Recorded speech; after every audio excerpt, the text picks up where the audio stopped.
不是做梦。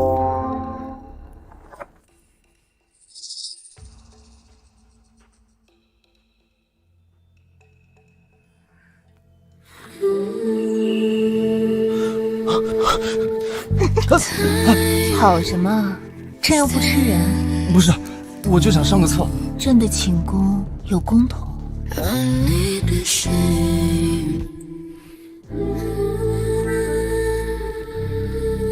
这是朕的贴身之物，从未离身。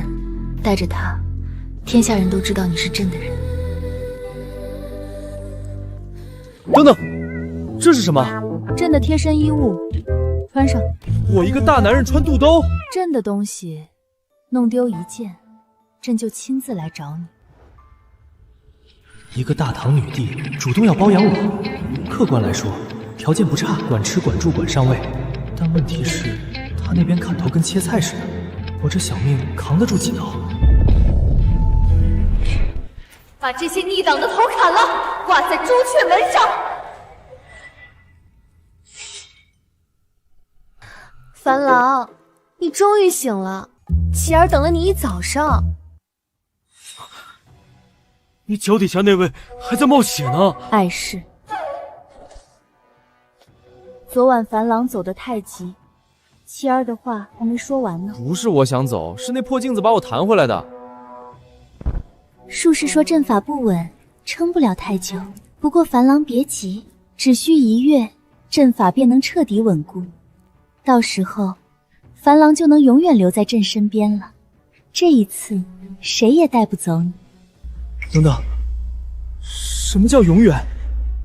我这边还有学要上，有花呗要还。那些重要吗？当然重要。陛下，突厥10万大军压境，粮道将断，老臣已替陛下拟好联姻国书，只需陛下用印，便可退兵保社稷。退下！朕的婚事何时轮到你做主？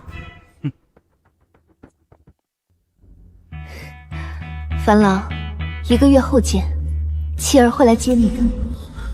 1个月后强制穿越，去那个砍头跟切菜一样的时代，还有那个姓裴的宰相，看起来就不好惹。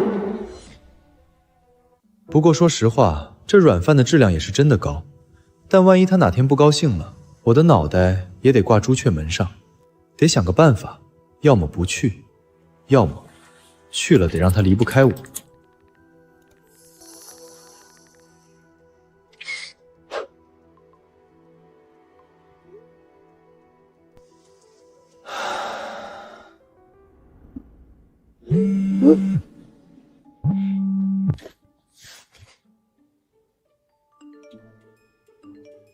我问的是生存问题，你们一个个往哪儿想呢？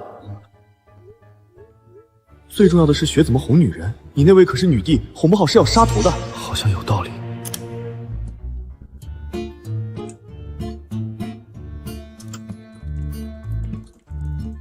如何讨好强势女性？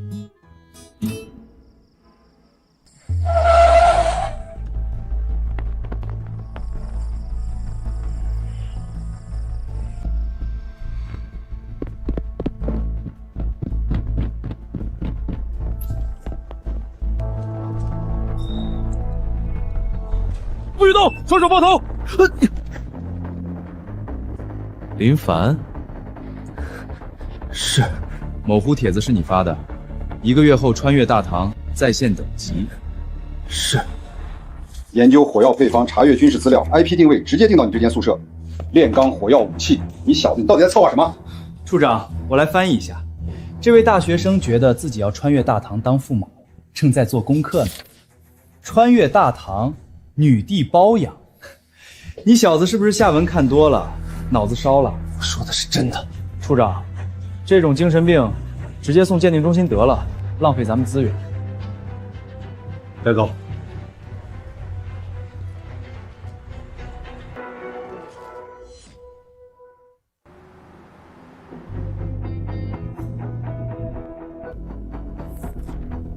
林凡，你一个普通未毕业的大学生，某乎发帖说1个月后要穿越大唐，造谣是犯法的。张处长，我说的都是真的。我被这面古董铜镜拉去大唐，看到了女帝，她说服了我，让我1个月后过去，锦衣玉食。最重要的是，他当大的，其他小的他不管。哟，说服了我。你知道你现在涉嫌什么吗？非法持有疑似文物，网络散布恐怖信息，研究违禁爆炸物配方，够判你好几年了，还跟我扯什么女帝？陈刚，处长，我说句实话，把一个精神不正常的大学生当回事儿，传出去，整个特勤处的脸往哪搁？我知道你们不信，这个他给我的定情信物，你们随便捡。地摊货吧，我老家庙会10块钱3个。等等，等等！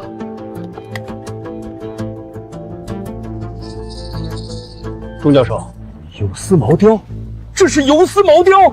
什么？这个雕刻工艺失传了上千年，现代仿不出来。天寿元年玉制，全世界现存的5朝玉制玉器只此一件啊！这东西哪儿来的？我说了，女帝给的。你们不信我有什么办法？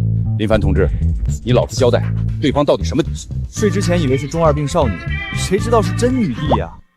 如果你说的是真的，一条通往大唐的时空通道，这就不是一个人的事儿，也不是一个部门的事儿，这是涉及国家安全的重大战略级别发现。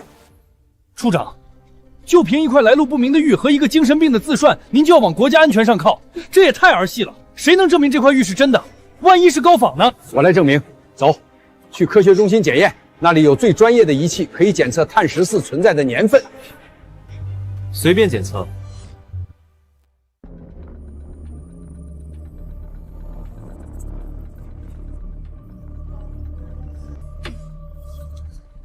碳14的检测数据精准指向公元690年，微痕扫描显示，玉佩表面无任何现代合金刀具切割痕迹，确是古代玉匠手工游丝毛雕，这保存状态简直是完美级！不可能，完美级，没有任何文物历经千年还能像刚做出来的一样，这违背科学。那还不是因为昨天晚上他还挂在大唐女帝脖子上。是真的，这太不可思议了！我要去报告所长。完美级保存，公元690年，难道他说的穿越都是真的？不，一定是巧合。既然已经查明玉佩的来历，你们也该相信我说的都是真的了吧？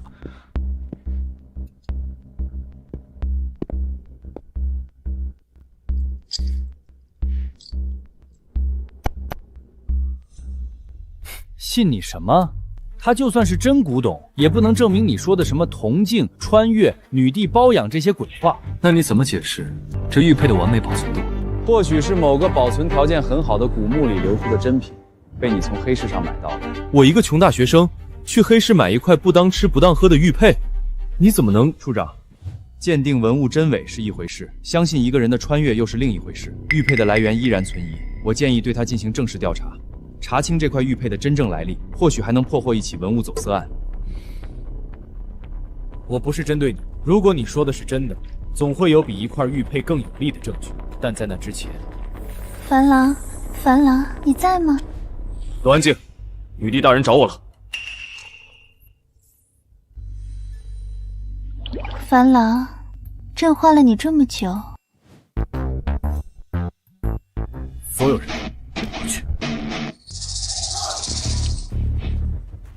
全体都有，向后转，谁敢回头，直接发配非洲。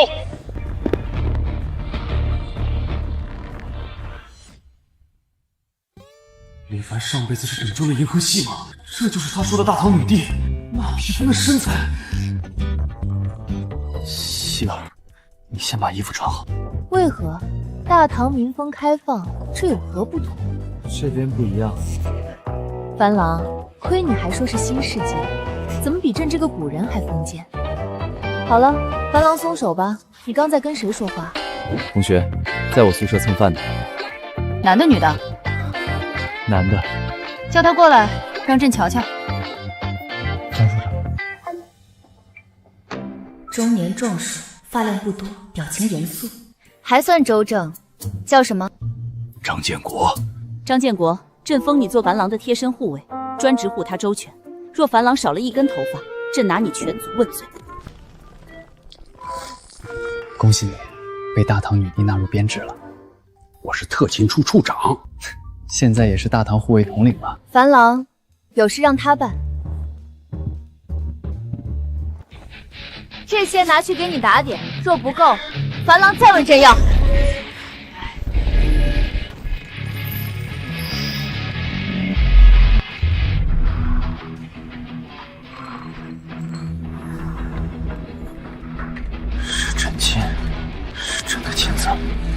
镜子里飞出来的，这就是大唐女帝给的零花钱。这是朕的私铺里的，我的就是你的。朕先去上朝了，晚上贴贴。丁，宿主已被大唐女帝的黄金暴击砸晕，检测到极致包养行为，拼软饭系统正式激活，附送过目不忘本领。警告：女帝单方面投入过高，宿主回礼为零。女帝失望将引发蝴蝶效应，历史线永久改写，龙国国运崩塌。回礼剩余时间5分钟。5分钟？我上哪儿找回礼去？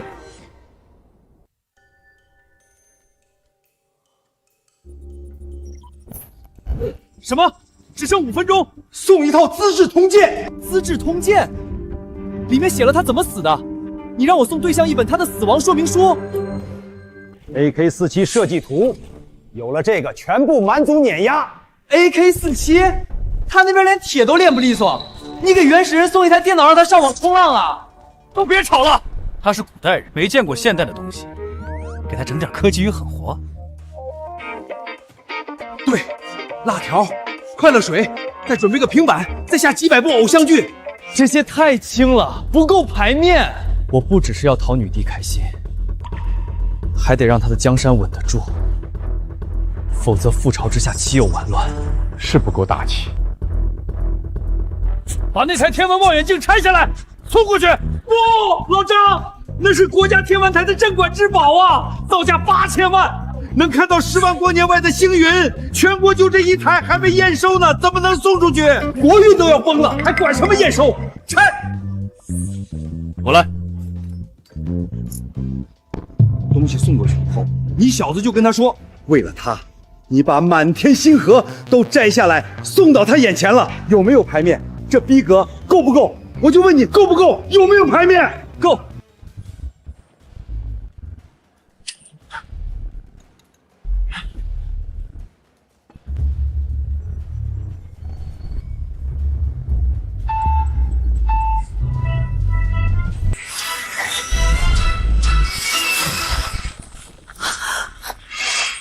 妻儿，我把整片星河送到你眼前，你喜欢吗？不会把他砸到了吧？陛下，国不可一日无君，亦不可无后啊！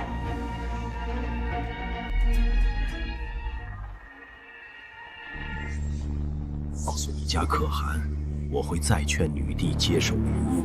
如若老夫用尽法子，她还不愿，那我愿与可汗里应外合，叫这江山换个主人。可汗说了，只要裴相能打开城门，事成之后，整个关中都是裴相的封地。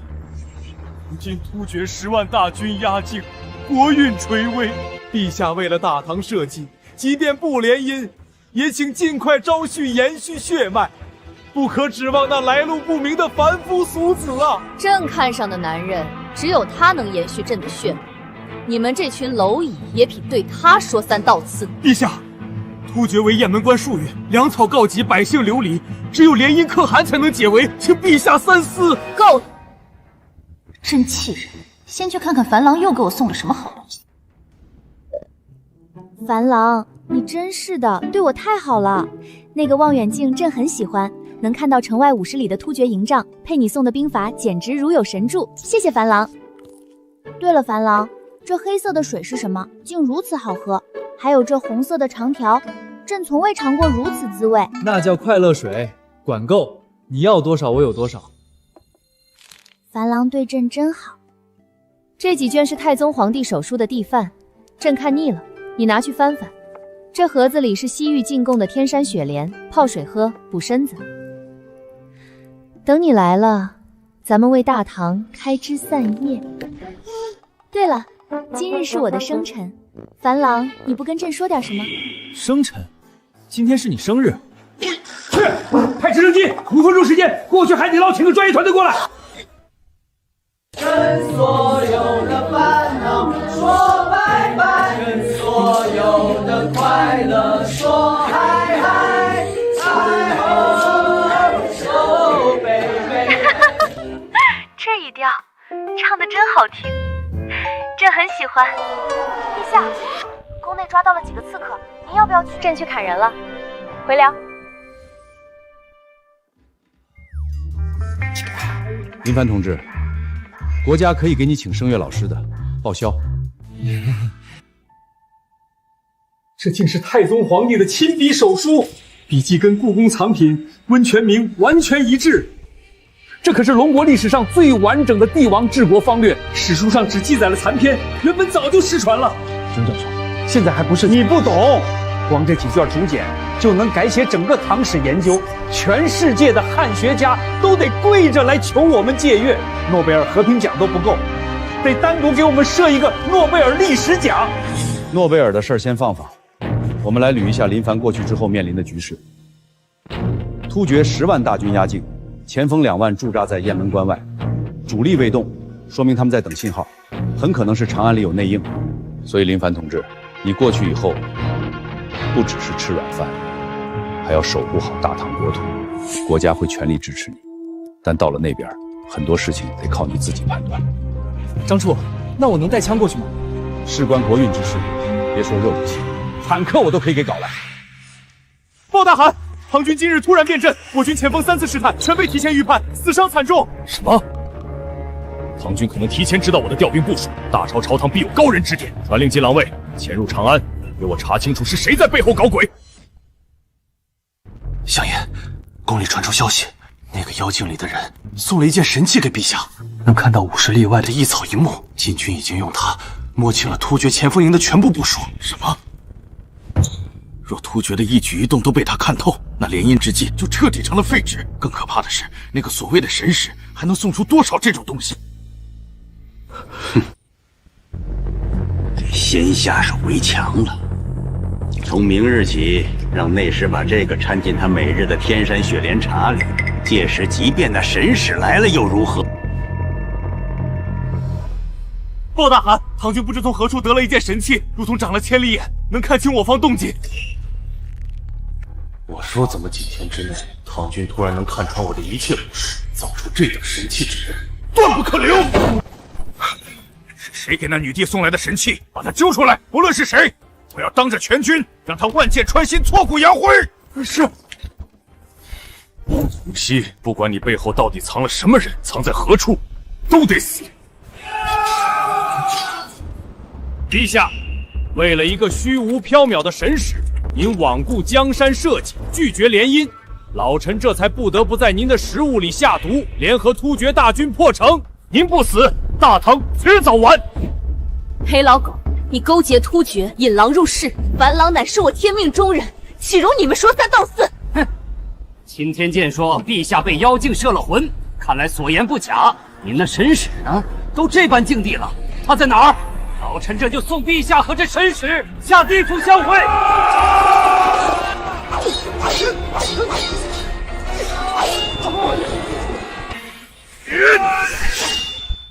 樊郎，距离阵法稳固还有13天，妻儿终究是等不到樊郎。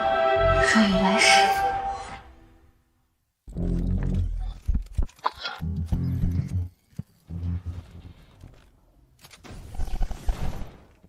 不愧是国家最高科研园所出品，刑天外骨骼装甲负责近身防御，雷暴电磁步枪负责远程击杀。有了这套装备，你在大唐就是人形步枪炮。遇到感染伤口，用蜂蜜加草木灰紧急消毒，放血、骨折复位等急救方法必须全部背熟。这是亩产8倍的杂交神种，带过去你就是大唐的农神。幸亏我有过目不忘，否则得学到猴年马月呀。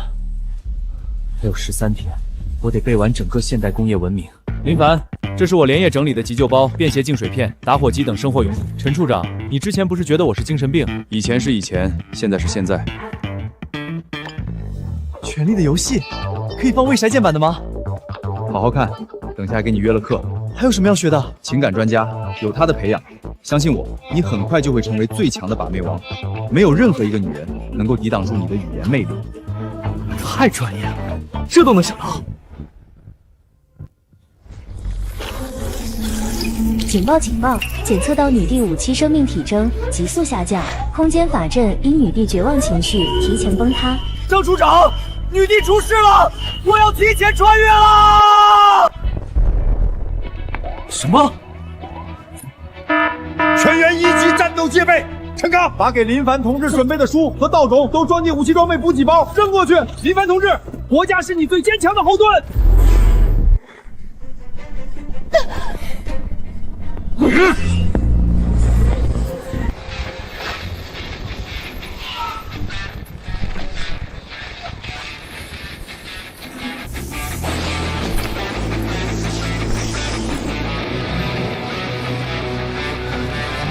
老子死记硬背了整个农学工商，想着端稳这碗软饭，你竟然敢砸锅！准备好迎接现代火力的物理超度吧！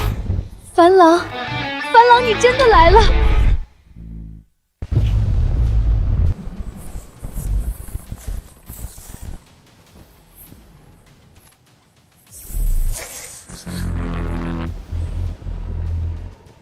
老夫说什么来着？这妖精果然招来了妖物！弟兄们，杀了这妖物！救大唐社稷！妖物还想污名化我？我乃神使下凡，拨乱反正。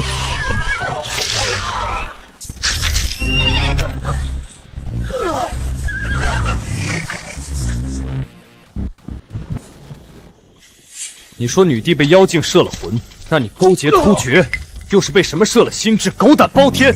老夫是为了大唐社稷！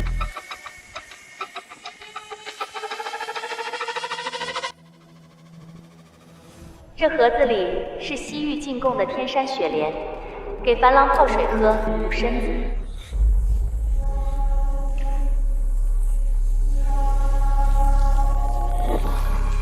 这雪莲里掺了乌头碱，会一点点噬心脉。是你下的毒，解药在哪？我说，你怎么可能知道？我说。好，解药在我府中密室东厢第3间地砖下。去他府上把解药取回来，顺便把密室里的东西全搬出来，一样不留。遵命。喜儿就知道樊郎会来。母亲，母亲！脉搏微弱，心律不齐，嘴唇发惨，这是乌头碱慢性中毒。你给他下了多久的毒？3个月，日日不断。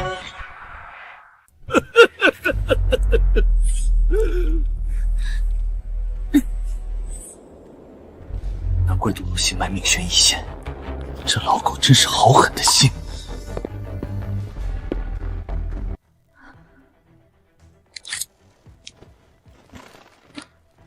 只有一支，打下去能临时拉回心率，但最多撑2-3天。樊郎，别走！不走，但你得撑住。注意，女帝生命体征下降，剩余生命时间71小时58分。若女帝死亡，铜镜碎裂，宿主将永归于大唐，龙国国运线断裂。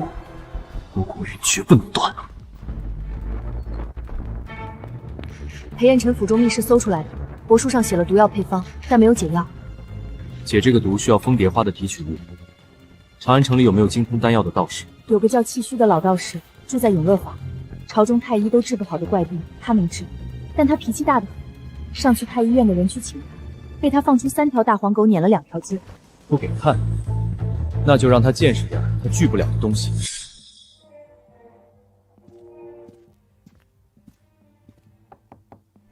看不懂字吗？老道不看病，不炼丹，不算命，滚！道长，我不请你看病，我请你看一样东西。这一粒下去，退烧止痛，伤口不烂。没有杂质，浑圆如珠。你这是怎么做出来的？这个说来话长，但我现在没时间细说。人命关天，我心爱的人乌头界慢性中毒3个月，心脉衰竭。你手上有没有蜂蝶花？你是什么人？一个端软饭的。道长，时间紧，帮还是不帮？蜂夹花老刀有，但提取需要6个时辰，否则浓度不够，反而会加重中毒。有这些工具，2个时辰足够。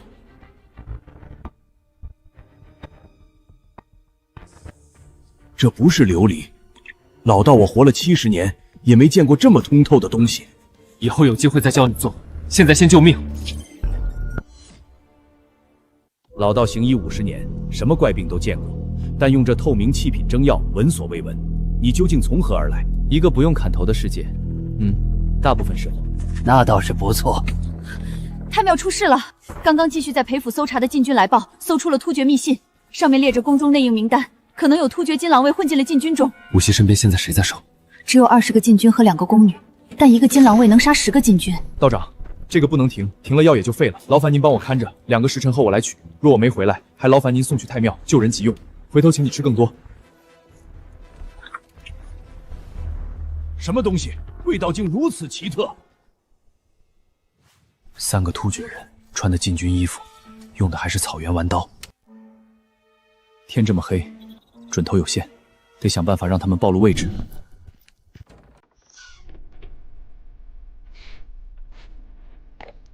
背包里有镁条和化学引燃剂，加上硫磺和木炭，可以做简易半发地雷。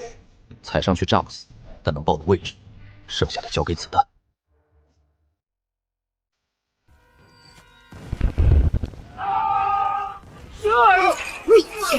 看哪！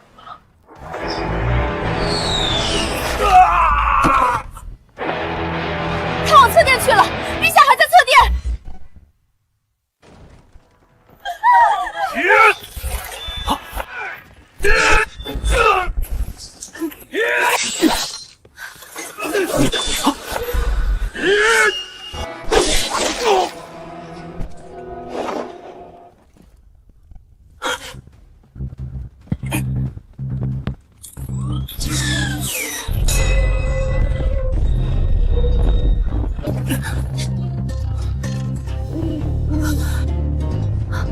你一个人解决了这么多，不重要。你来看看这个金狼令，这是突厥可汗的亲卫死士令。他们的目标是铜镜，这几个突厥死士只是探路，外面肯定还有接应。子弹用1颗少1颗，装甲的电量也只够再撑2天了。还是先救人要紧。煎了整整2个时辰，已经到了能用的程度。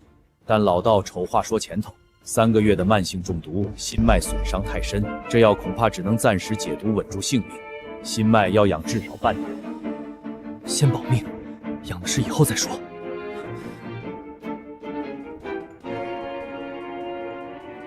心脉趋稳，无头剑残毒正在被压制。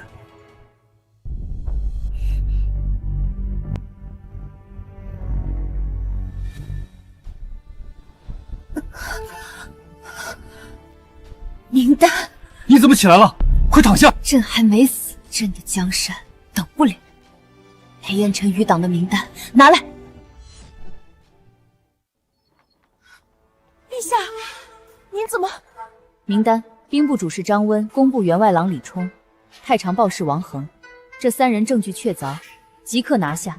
明日午时斩首示众。遵旨。名单上余下几人呢？余下4人证据尚浅，放长线。让你的人盯紧了，鼠辈自会领着我们找到更大的鼠窝。他到底是女帝，哪怕躺在鬼门关前，也要亲手攥着自己的江山。朕刚才做了个梦，梦到你提着一把会发蓝光的枪，踩着裴老狗的后背，可威风了。那不是梦吧？不是，裴彦君已经被关进地牢了，你的禁军统领也到了，太庙重新布防，安全的。樊郎，你到底是什么人？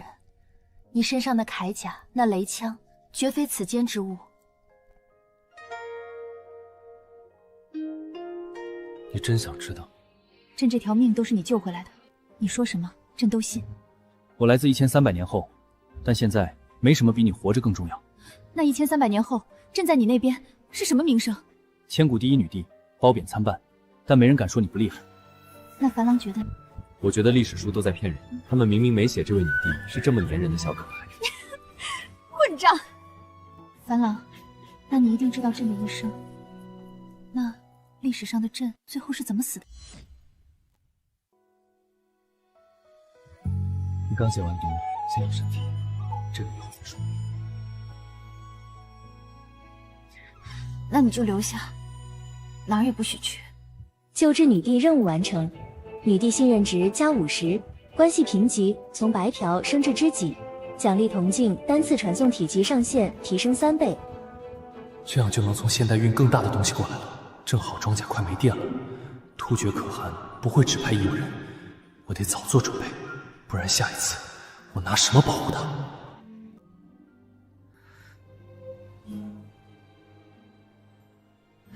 樊郎，你不肯说朕怎么死的，是不是结局很惨？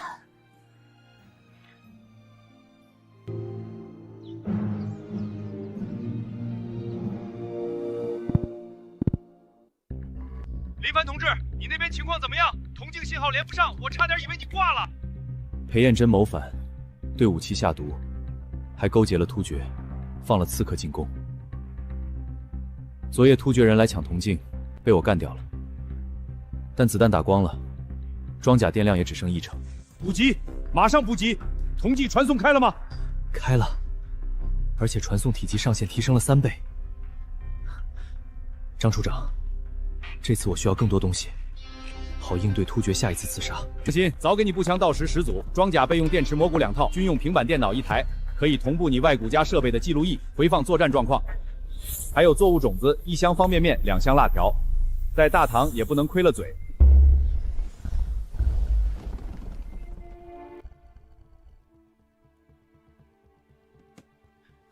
太好了，裴彦真虽然倒了，但他在朝中经营多年，余党肯定还有。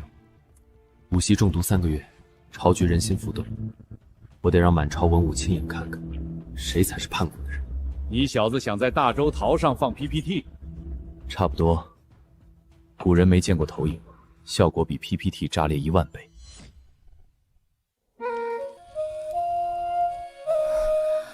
樊郎，你在跟谁说话？你先躺着，身体还没恢复。朕要上朝。你中毒3个月，刚灌完解药，上什么朝？裴彦辰勾结突厥的事若不当众揭露，明天就会有第2个裴彦辰。朕若不露面，那些墙头草会以为朕死了。你连站都站不稳，怎么上朝？所以朕需要你扶着朕一起去。好，我有办法让他们全部闭嘴。那就好。朕的男人第一次上朝，不能输。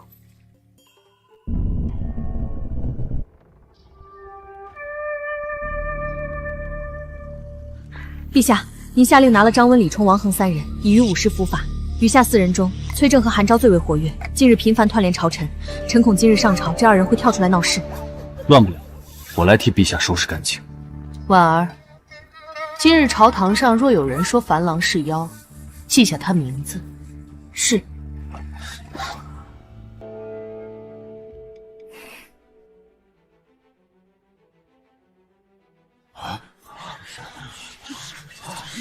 陛下，昨夜太庙紫雷降世，裴相身死，满城百姓惶恐。坊间都说陛下被妖精蛊惑，引妖物入宫，此人来路不明。臣恳请陛下将他交大理寺审问，以安天下人心。此人来路不明，身穿妖甲，手持雷器，非人间之物。裴相纵有过失，也是一心为了社稷。陛下为了一个妖人杀朝廷柱柱，天下人寒心呐！说完了。臣句句肺腑。樊郎，他们说你是妖物，你怎么看？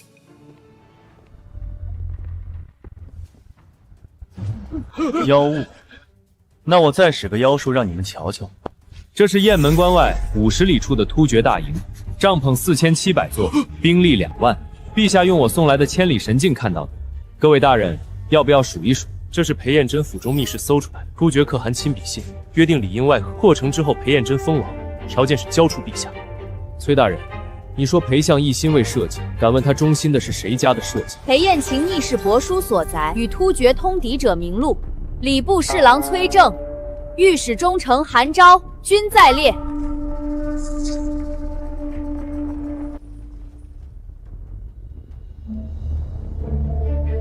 还有谁想替裴老狗喊冤？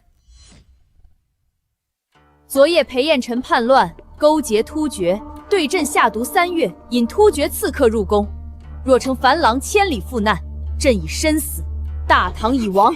礼部侍郎崔正，御史中丞韩昭，通敌叛国，罪证确凿，斩立决。手戟挂朱雀门，与张温、李冲、王恒并列示众3日。陛下饶命！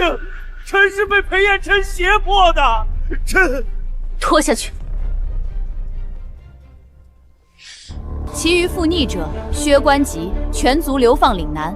有不服者，现在上前一步，朕亲自来听。朕今日当众宣旨，封林凡为天策上将府军师，赐金印紫绶，参议军国大事。自今日起，军师之令等同朕的口谕，有异议者上前一步。臣无异议，臣等遵旨。从今天起，你不是端软饭的，你是朕的人，名正言顺。这东西挺沉，能换钱吗？混账！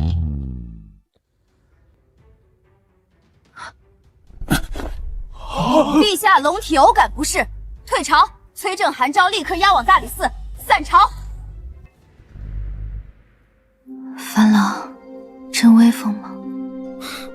威风，但下次能不能威风完再斗？不行，朕要让他们看到，是你接住了朕。这女人连熨斗都要算计好在谁面前倒，为我造势，我得让满朝文武心服口服，才不枉费她这番心思。军师接住了陛下，你没看出来，陛下那是故意倒的啊！老夫活了60年，第一次看到有人把晕倒这种事儿干得这么有章法。报大行，长安传来消息，堂弟封了一个叫林凡的人为天策军师，赐金印紫绶，就是那个召唤雷柱的人。究竟是何方神圣，能有如此力量？会不会和我要找的人有关系？传令进郎卫，给我好好查查他的底。之前那个画像上的人也继续找。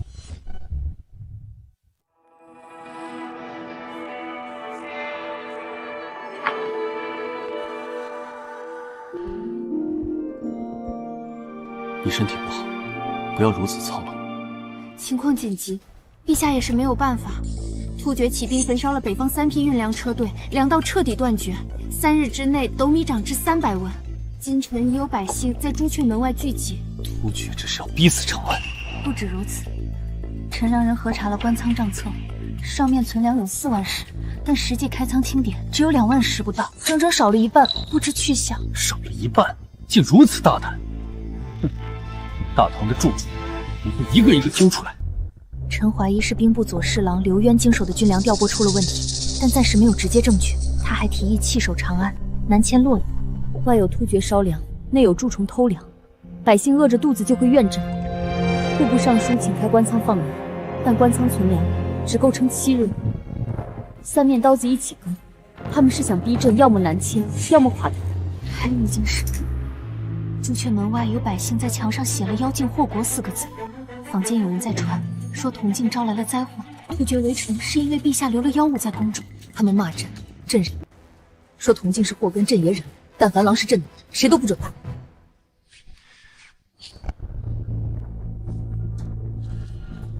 粮道被断是这几天的事，但2万只粮食不可能几天之内就平衡下来。也就是说，偷粮食早就开始了，这不是小事。樊郎继续说。如果刘渊真是幕后那只手，他主动提南迁就说得通。长安一乱，粮价暴涨，他是在发国难财，不能让他得逞。等我种出粮食来，他南迁的阴谋就不攻自破。多亏穿越前赵博士往背包里塞了这玩意儿，不然现在真得抓瞎。这叫杂交水稻种子，亩产是你们现有稻种的8倍，种下去2个月就能收割。8倍？8倍，这是1300年后的农学成果，解决了14亿人的吃饭问题。但2个月太久，长安撑不住。我还带了无精种子，这东西不挑地，耐寒耐旱，7天就能出苗收割，先救急。朕的黄庄在城郊永安渠旁，200亩上等水田。你要什么，朕给你什么。我还需要一个懂炼丹的道士帮我配服药。去请清虚道长。道长，你炼丹用的硝石就是氮肥的主要来源。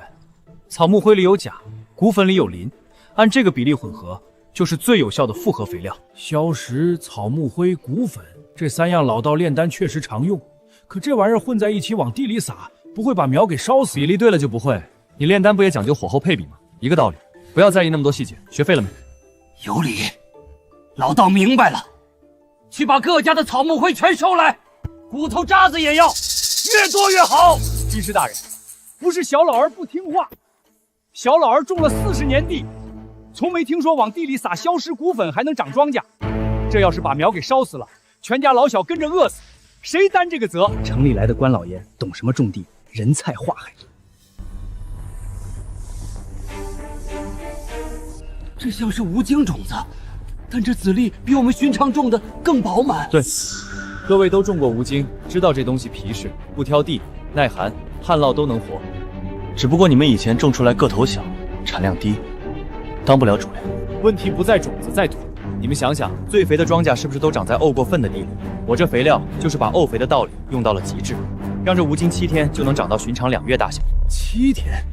军师大人，小老儿种了40年地，所以你比谁都清楚，无精这东西长得快不稀奇，稀奇的是怎么让它长得又快又大。信不信不要紧，那边200亩种1季水稻，这边划出10亩来种无精，7天后就能见分晓。赌一把如何？否则7天后全长安吃什么？种！都愣着干什么？信一把军师大人的种子，种！官仓存粮不足7日，就算再省，也不过多撑几日。军师那套撒灰种地的把戏，真能变出口粮来？等他种出来，长安百姓的骨头都凉了。刘大人所言不差，按目前消耗，后日5时粮尽。明日朱雀门外百姓还会聚集闹粮，老夫要当着全城百姓的面，请陛下下旨南迁洛阳。那个所谓军师若敢拦，让他拿粮食来说话。刘大人，军师毕竟有陛下金印在身，当众驳他的面子，会不会太冒险？金印是陛下给的，不是天上掉下来的。他林凡凭什么坐在那个位上？凭一面铜镜几个花招？长安城里的世家大族经营了几代人的产业，黄庄试验田一搞，下一步是不是要重新张良田亩，打压豪强？到时候在座各位的家主还保得住吗？粮食没有，花招倒是一套一套。诸位想想，他来了之后做了什么？裴相死了，崔大人、韩大人也死了，朝中老臣还剩几个？下一个会是谁？大人，洛阳那边的田庄已经收了3000担粮了，都囤在庄子里。若南迁而行，这批粮转手就能翻5倍。急什么？长安饿得越火，南迁呼声越高。等百姓彻底对女帝失望了，老夫就是救他们于水火的功臣。那坊间散布妖精祸国的人手还要继续吗？加派人手，让百姓骂女帝、骂铜镜、骂那个军师。只要民心散了，女帝就是空架子。是。3天没吃东西了，朝廷到底管不管我们死活？自从那铜镜进了宫，突厥就围了城，粮也断了，都是那妖物害的。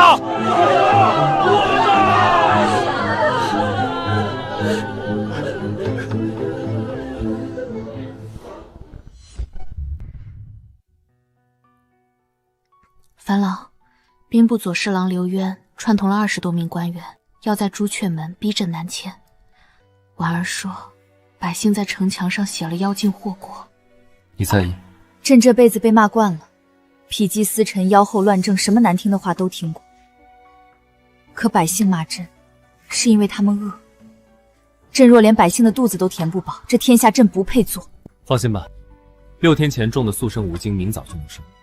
10辆牛车的菜，够朱雀门外那些百姓吃上一阵。明天我直接拉到城门口，当着全长安的面摆出来，看刘渊还怎么唱南迁的戏。刘渊这个人，朕一直觉得不对劲。南迁对兵部没有好处，他一个左侍郎，何必拼了命的推？你怀疑他有私心？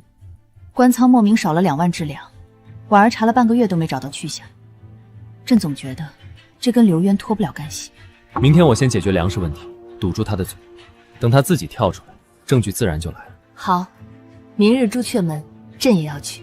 刘渊当众逼宫，朕若不露面，南迁派只会觉得朕心虚。朕必须去。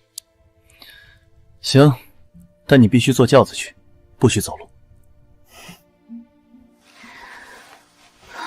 樊老，明天给他们好好看看朕的男人有多厉害。林凡，能听到吗？铜镜的信号减弱的比预计的更快。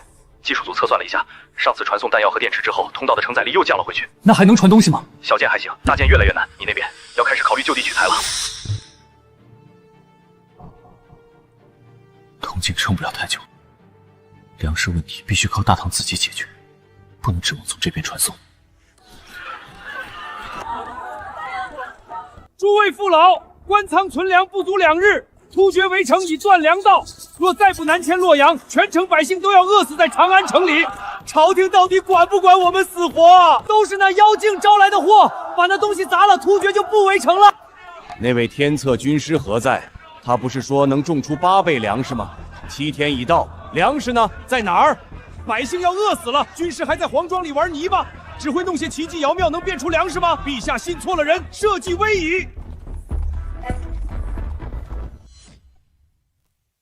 哟，军师来了，带了你那些撒灰种地的把戏来了。刘大人，你说官仓只剩2日粮，那我问你，南迁洛阳路上要走多少天？要消耗多少粮？突厥骑兵追上来的时候，我们拿什么挡？南迁不是避难，是送死。你不是要口粮吗？看，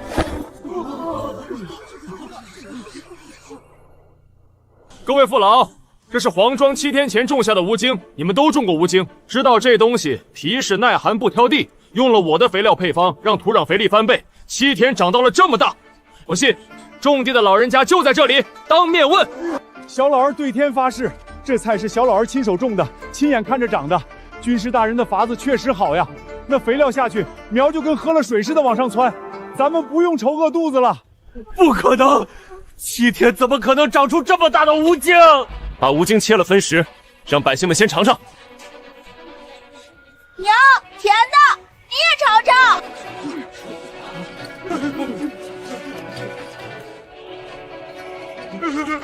帝释神宗，帝释神宗。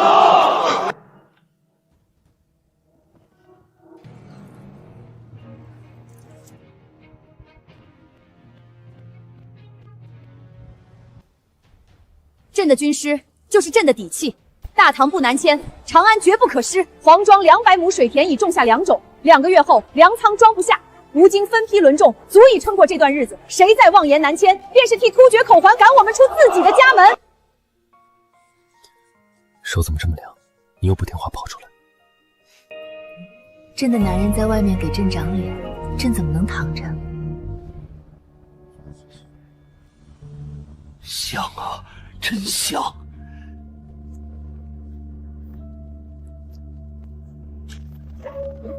可汗大人一定会满意这个消息。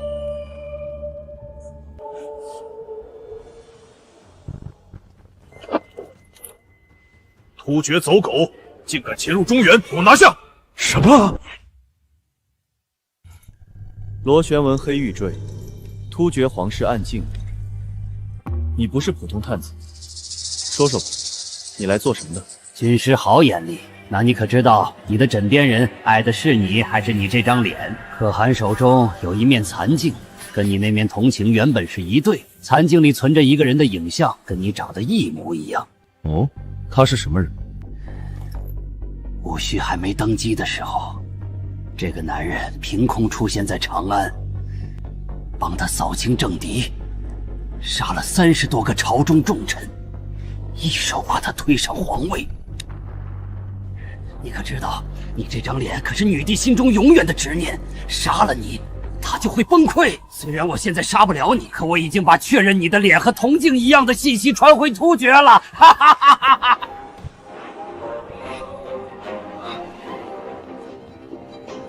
关好他，嘴堵上。如果他只是在我身上找另一个人的影子，那这碗软饭我还能心安理得地吃下去吗？检测到宿主情绪异常波动，是否查询前世档案？不急，我喜欢当事人。无趣，你只是把我当做替身了吗？不管答案是什么，我得亲耳听你说。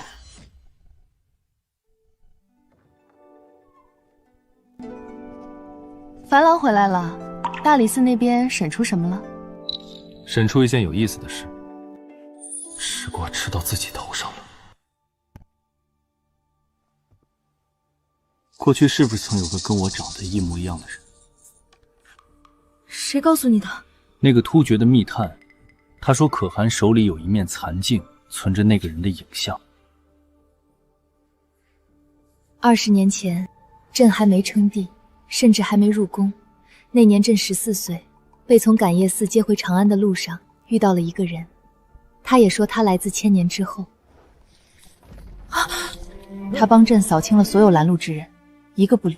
朕问他为何如此，他说，因为朕注定会成为千古第一女帝。然后呢？他死了。太子旧部发动宫变，他替朕挡了17刀。死之前他说他会回来的，到时候樊郎就能永远留在朕身边了。这一次谁也带不走你。难怪你当时那么笃定我会传来。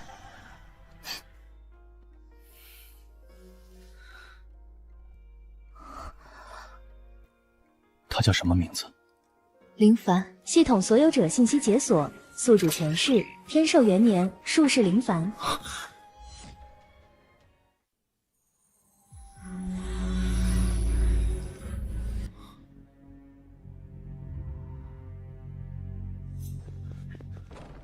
偏软饭系统其实名为归位系统，乃前世宿主临终前自设，嵌入铜镜核心阵法。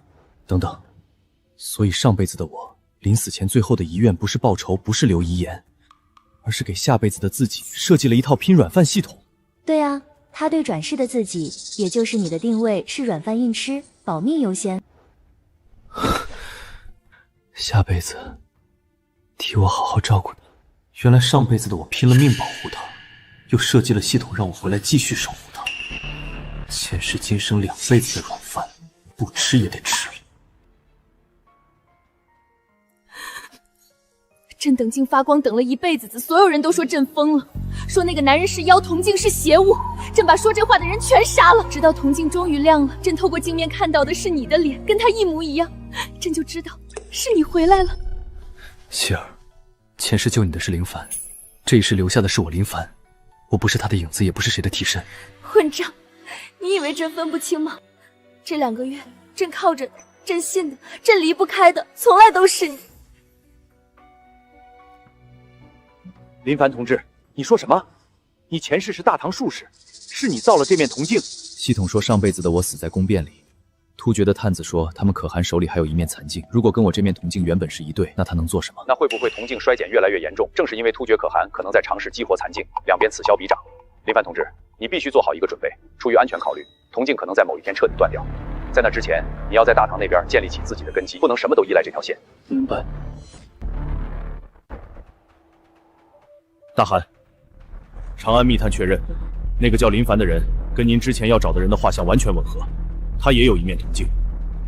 自20年捡到他起，就一直觉得他不凡，只可惜他碎了一半，打不开。如果那个叫林凡的人的特殊力量都是从铜镜获得，那我若能拿到他的铜镜，将2面镜子合在一起，大汗是要夺他的那一面铜镜。是，他是外来人机全在女帝一人身上，大唐自己的人都未必能容得下他。让探子使力搅浑这潭水，本汗要挥师南下，去长安夺铜镜，那镜中的一切力量自然归本汗所有。有了那些东西，突厥铁骑将无敌于天下。是，臣即刻联系。上次陛下让我查刘渊的事，已经有眉目了。3天前，他换了便服去东郊废驿站见了一个突厥人，那人给了他一枚金狼令。想来明天祭天大典，刘渊一定会跳出来。樊郎可有对策？他越慷慨激昂，就越没有退路。所以我的策略是，让他演。他爱唱戏，便给他起高台，等他把满朝文武的注意力全吸去，我们再当众把他通敌的罪证亮出来。樊郎，你越来越像个大唐的臣子了。我哪是什么臣子，我就是来帮你的。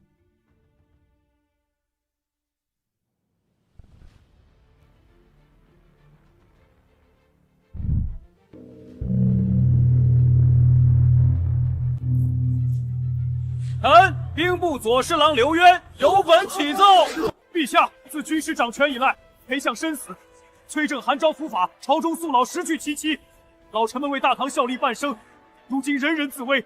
臣等23人以血为书，恳请陛下罢免军师之职，恢复旧制，以安天下世事之心。军师新政推行张良田亩，收归粮仓，打压各地大族，世家百年根基一朝动摇，士绅离心，天下动荡。臣愿以死相见，若陛下不允，臣今日便撞死在这祭坛上。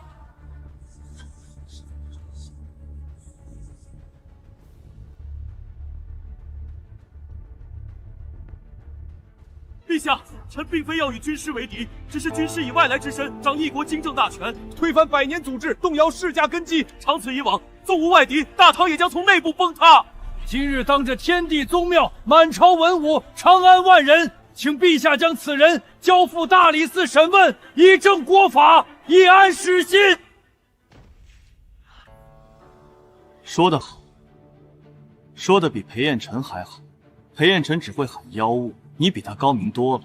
你替自己披上了一件为天下士绅请命的外衣。刘大人说我动摇世家根皮，那我问你，官仓4万担粮食，实际2万担，少的那半谁动的？军师大人，粮仓调破自有户部和兵部警校，岂能一口咬定是某人所为？这是刘大人袖口的绳结，这是突厥密使脖子上的绳结。这种螺旋鞭法只有突厥王庭在用。刘大人，请问您什么时候学的突厥手艺？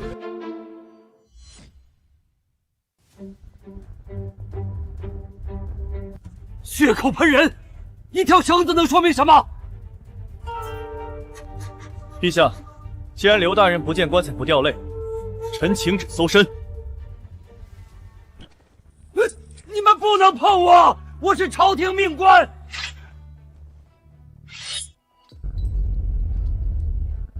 刘大人，嘴上喊着为天下请命，靴子里却藏着突厥可汗的金狼令。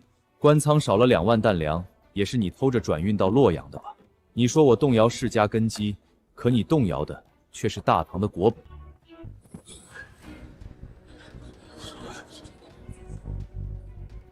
拖下去，斩了！以为杀了我就完了？可汗要的是你那面妖精！只要妖精在大唐1日，10万铁骑就不会退。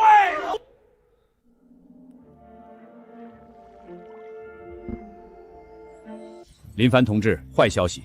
时空探测仪捕捉到了第2条裂缝信号，方位指向突厥草原。残镜在被激活。技术员推测，突厥那边在尝试用残镜打开通道，一旦成功，我们现在这边也暴露了。这不只是大唐的事儿，也是龙国的安全危机。那就不能等了，我要带兵去草原，在他打开通道之前把残镜砸了。大唐的兵，你拿什么武装他们？铜镜传送有上限，我没办法给你无限补给，所以我不靠铜镜。粮食已经种下了，我要在大唐本地建生产线，炸药、火箭、投石机全部自己造，不能全等着你们投喂。好，林凡同志，你成长了。你在那边守护大唐，就是在守护我们共同的文明血脉。龙国永远是你的后盾。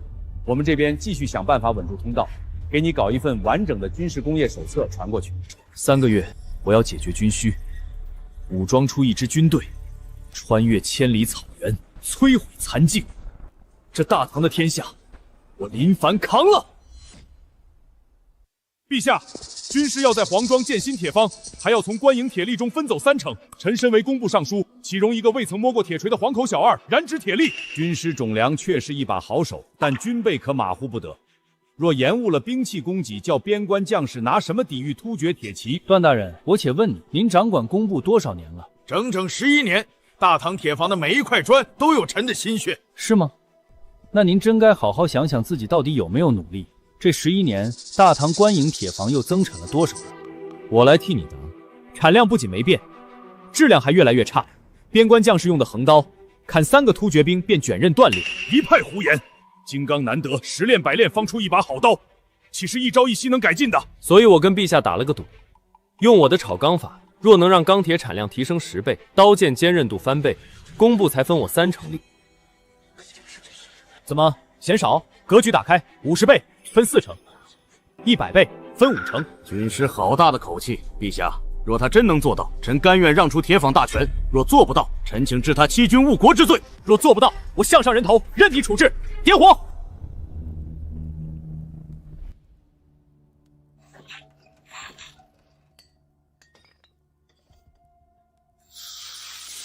等着看笑话吧！一路废铁渣子出来，老夫亲手把他的脑袋拧下来。抽出你们的刀，用力朝这块钢坯砍下去！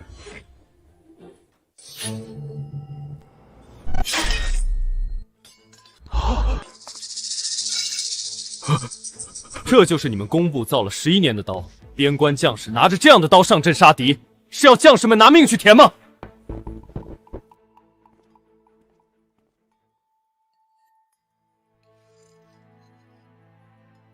若将此钢断成甲片，突厥弯刀砍上去，怕是连白印都留不了。军师的对赌，朕准了，工部全力配合，谁敢拖延，以通敌论处。段大人，您方才不是说要亲眼见证，现在见证了，还有何话说？臣知错。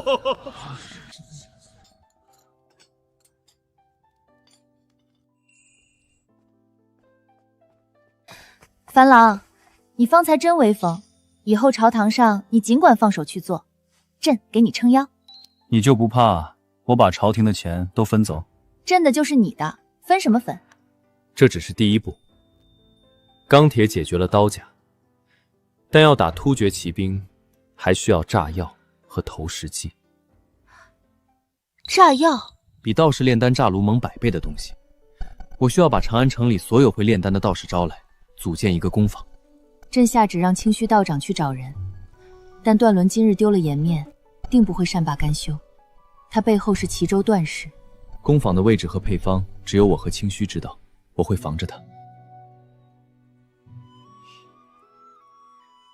万事小心。今日朝堂之事你们都看到了，他要分走官营铁力，下一步就是要收归冶炼权，断我们世家的根基。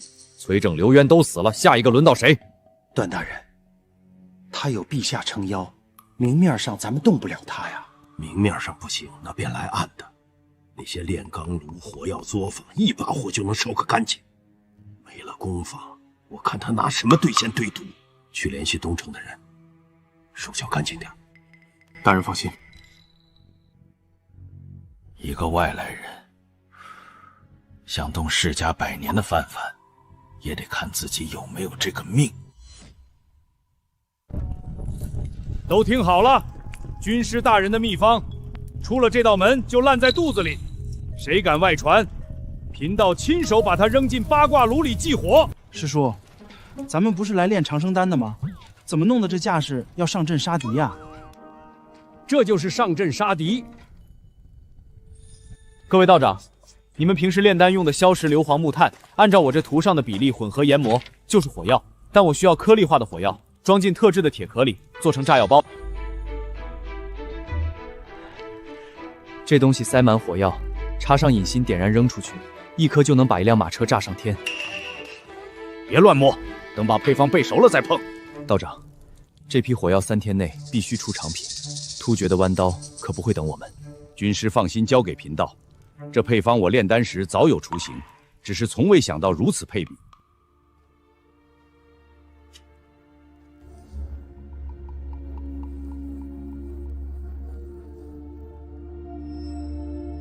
这就按耐不住上门查探了，那就将计就计好了。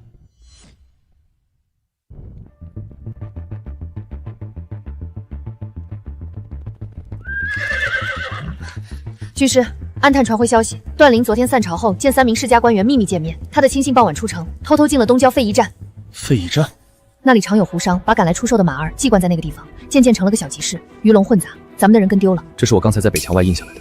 突厥人的战靴已经踩到咱们工坊地界上了，段陵动手的目标肯定是工坊。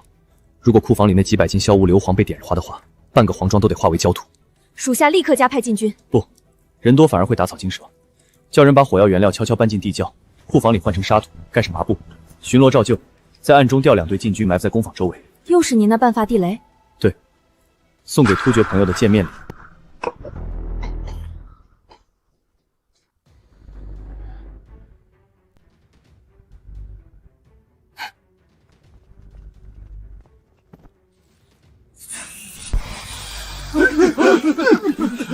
上烟法，别管烟，先烧炉子。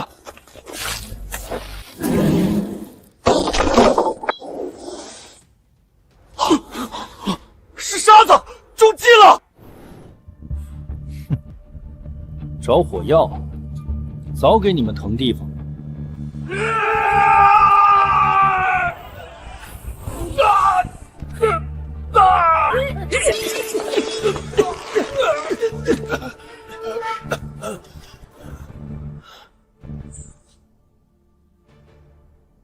道长，明天去城里散布消息，就说工坊大火，炒钢炉全火，火药原料全都烧了。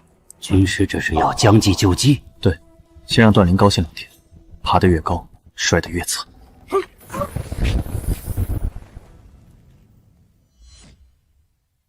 陛下，臣昨夜接报，黄庄冶铁工坊突发大火，3座炒钢炉尽毁，火药作坊原料被付之一炬。军师的新法不仅未见成效，反倒劳民伤财。臣恳请陛下收回册命，恢复工部旧制。陛下，事实胜于雄辩，新法终究不如祖制。段大人，你昨晚派去放火，手脚不太干净。你血口喷人！臣不知你在说什么。不知道，这几个人身上搜出了你工部尚书的私印令牌。段大人，你要不要当着陛下的面跟他们对对质？臣认罪。来人，摘去他的官帽，押入大理寺严审。樊郎，你昨夜是故意撤走守卫，放任他烧作坊的？算不上故意，只是提前猜到了他的心思。核心设备和原料早就转移了，他烧的不过是几个空壳子。以后不许再拿自己当诱饵，万一他们下的不是火，是刀子呢？有陛下给我撑腰，我怕什么？没个正经。段云虽然倒了，但婉儿连夜审了那8个黑衣人，其中有2个骨骼形貌根本不是我大唐子民。突厥人是金狼卫，段陵背后有突厥可汗的手在推波助澜，他们在长安的情报网比我们预想的还要深。既然他们把手伸进来，那就不能只被动挨打。我迟早要出征踏平突厥王体，但先得把长安的眼线拔干净。敌暗我明，你要如何拔？用他们自己人。段伦现在关在大理寺，他为了保命，肯定愿意吐出几个联络人的名字。我去大理寺亲自审他。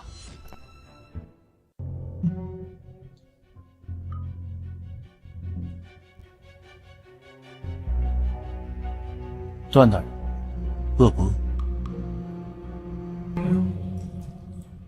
你想怎样？问你几个名字而已。跟你接头的突厥金狼卫叫什么？长安城里还有多少突厥探子？我若都说了，你可能放过我的家人。我女儿今年才14岁呀。好，我答应。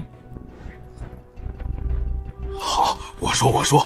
西市的湖上铺子和东郊废驿站都是平日的接头地点，每处都有几个探子，接头的人叫阿史那古烈。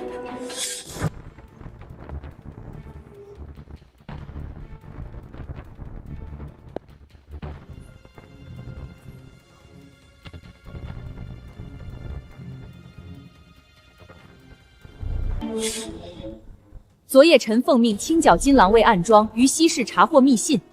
信中所在，突厥可汗已集结15万大军，比此前军报多出整整5万。突厥前锋3万精骑已越过阴山，不出半月，便可兵临长安城下。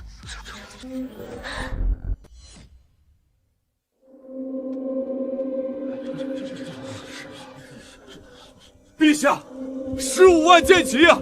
我大唐兵防军不足5万，如何抵挡？只有和突厥可汗联姻，才能退兵保住社稷。裴彦琛虽是逆贼，但联姻之策并无错。挑个宗室女送过去，平息突厥大军的怒火，保全长安百姓，何错之有？臣等附议。朕说，江山社稷不需要牺牲女人的年华来保全。陛下，这是国事，长安万千百姓的命，难道比不上一个公主的婚事吗？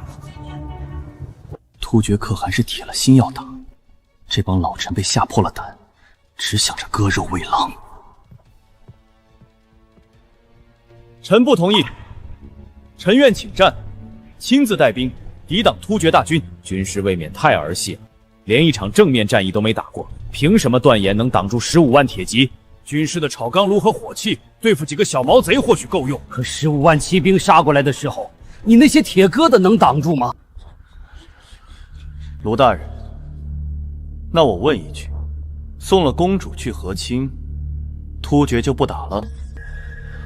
自古和亲都是这样，结为秦晋之好，自然就退兵了。裴彦辰当初也是这么说的，可他最后引狼入室。突厥稀罕的不是公主，他要的是大唐的软弱。你们每退一步，他就进一步。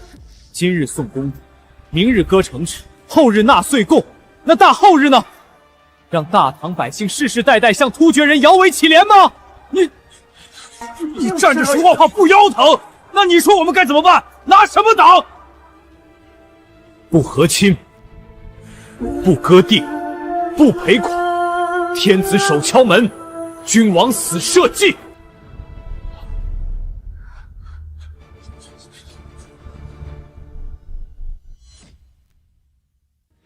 陛下，臣请旨出征。朕的军师说得好，大唐立国100年，从未靠送女人换太平。朕在一日，大唐便绝不和亲。传朕旨意，再有言和亲者，斩立决。满朝文武遇事只知退缩，在他们眼里，朕是女子，大唐的江山就该靠女子的屈辱来保全。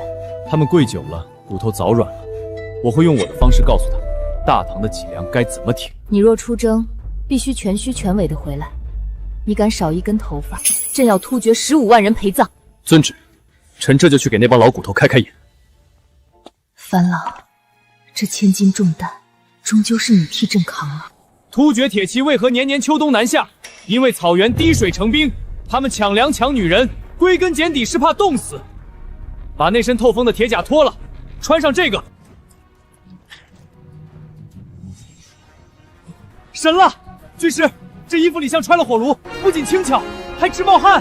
突厥人裹着破兽皮在风雪里打哆嗦，你们穿上这身，就能在极寒的雪夜里日夜急行军。大雪就是我们屠狼的掩护。衣服再暖和，也只能保命。真到了战场上，突厥15万弯刀砍过来，难道靠几件衣服把敌人热死？衣服暖和有何用？突厥15万铁骑杀来，穿得再暖，也不过是刀下亡魂。卢大人急什么？御寒衣物不过是开胃菜，正餐在后头。此物名为炸药包，一颗落地，方圆10步，寸草不生。军师莫非在说笑？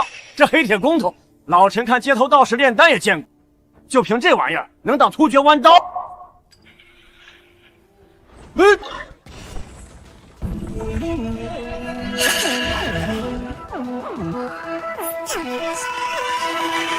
？10步之内五脏俱碎，管他穿什么铁甲，皆是死路一条。这颗是铁片炸药包，那天锋利碎铁，一旦炸开，30步内铁雨洗地。军师，若靠人力投掷，不过10步，恐伤及自身。可若改用投石机抛射呢？侯老将军不愧是用兵大家，正有此意。此乃我让工坊新研制的投石机，较原来使用的射程更远。300步外投射这种炸药包，铁片从天而降，覆盖面积较之前更大3倍。放！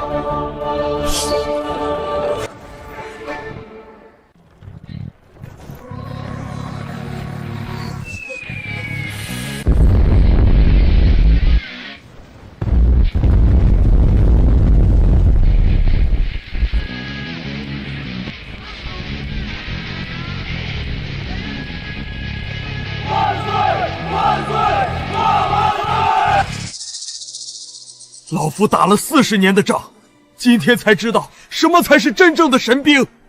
老将军，快起来！这只是大范围杀伤的火器，真正能精准杀敌的神兵在这里。这枪叫做机针枪，不需要火绳，扣下扳机就能开火。300步之外，连重甲都能打穿。第一发试射，大家都退后，把耳朵捂上。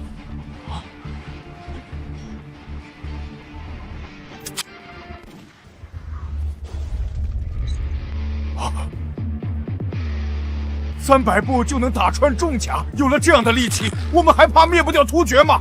军师，从今天开始，我这把骨头就听凭军师差遣了。老将军言重了，兵器再厉害，也得有懂兵法的人来指挥。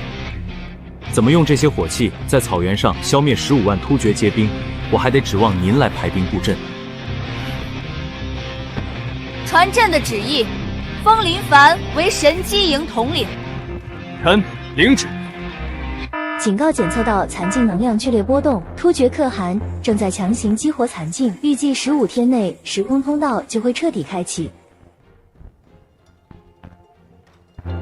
神机营才刚刚建好，突厥居然提前动手了。15天又能怎么样？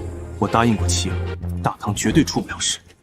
只要火力足够旺，管他是什么牛鬼蛇神，全给他炸成灰。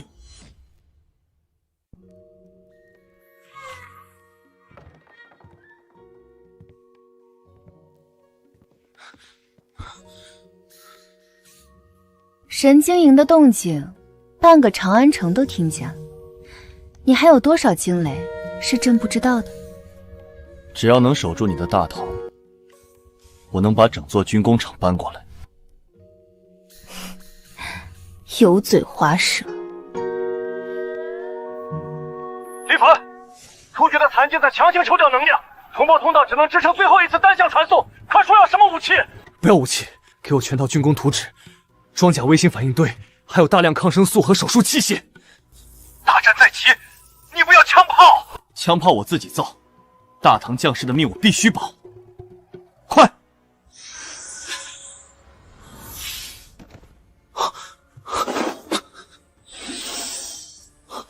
张处长，张处长！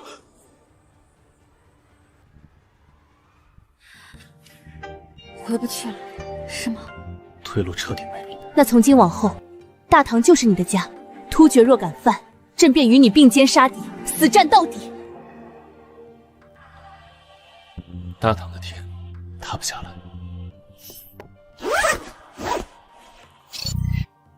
有了这个反应堆，我的刑天专甲就能重启。接下来的仗我们自己打。警告：时空通道已彻底关闭。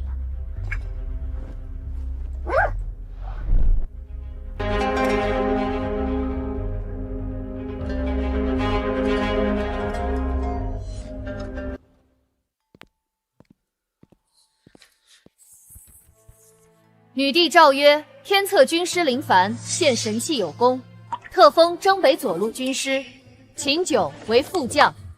臣领旨。封侯俊贤为右路军师，牛明达为先锋，即刻率军北伐突厥。臣等领旨。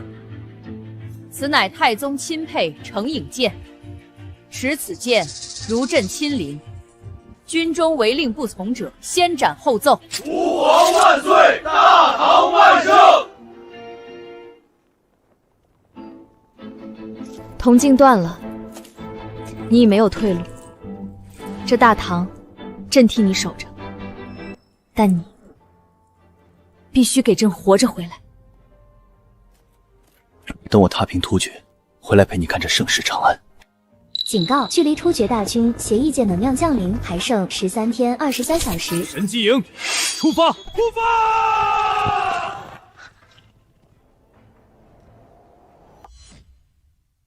报将军，雁门关遭3万突厥大军猛攻，守将传信，关城最多再撑1日。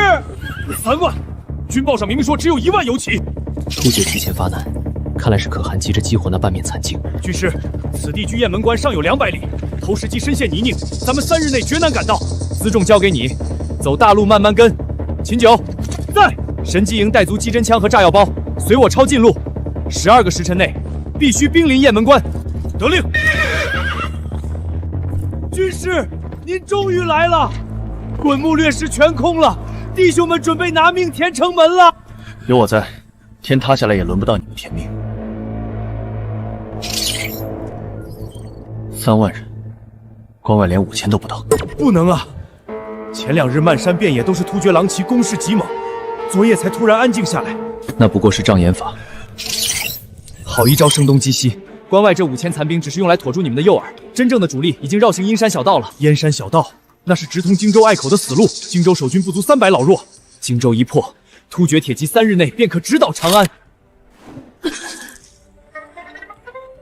军师，那雁门关外这5000人，关门死守，侯俊贤的重兵一到，这5000人插翅难逃。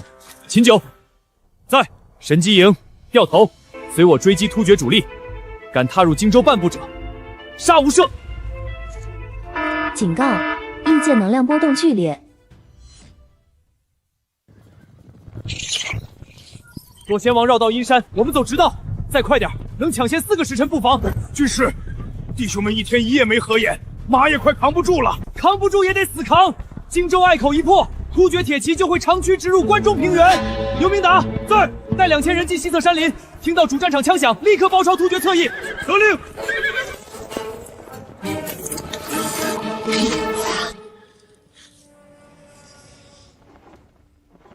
大唐连重甲兵都死绝了吗？派一群拿短棍的步兵来拦本王！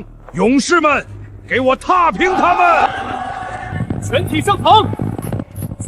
第一排放，第2排放。军师，枪哑火了，可能昨夜趟过阴山河道时，弹药箱底部进了水，受潮了。哑火的退后，第一排重新装填，以后弹药都要用油纸包好。秦九，把干燥的弹药分发下去。军师，干燥的子弹不到300发了，足够了。所有人瞄准金狼大旗，直打旗手和将领。只够3枪，得1枪定乾坤了。擒贼先擒王。大唐左武卫牛明达在此，安以受死！安以休走，留下首级！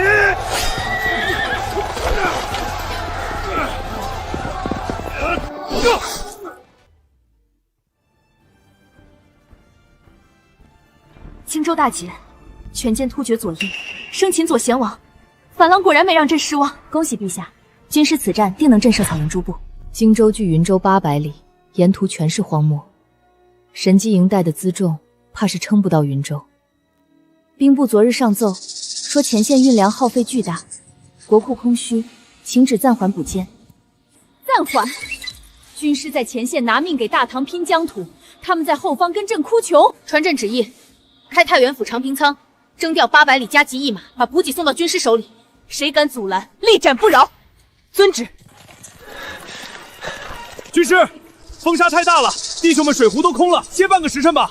不能停，荆州的突厥残兵一定会逃向云州报信，我们必须比他们更快。军师，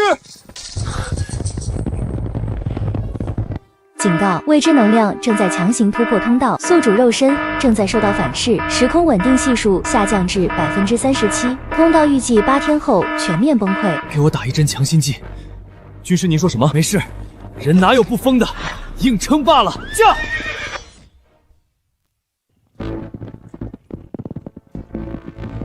大唐的软骨头，就凭你们那几架破木头，连城墙的土都震不掉！赶紧滚回长安，找娘亲吃奶！军师，城门乃百年铁木，护城河虽干，强攻定会折损精锐，不如退后10里安营。大唐没时间耗了。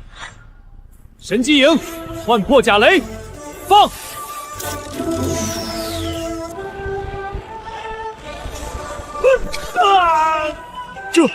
这是天雷，换空爆雷，清扫城头！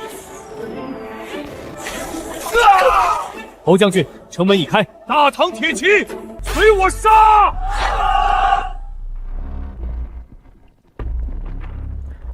军师，抓了个活口，说是知道突厥可汗的动向。他在哪儿？别杀我！我说，可汗数日前已返回王庭，说要召唤神境里长生天的力量。可汗下令各部交出所有祖传圣物和古迹图腾，还征召了上百名萨满，要强行打开神境。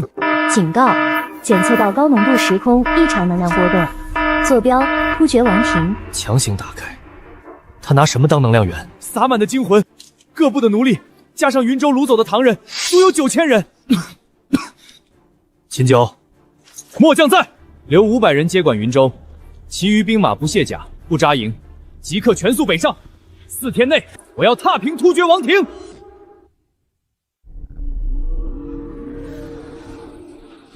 力量，长生天的力量，快给我！大汗，不可啊！这妖精在吞噬生魂，腾德力会降下天罚的。天罚？等本汗掌握这神力，长生天也得臣服于我。继续施法！疯了！你这是要毁了王庭！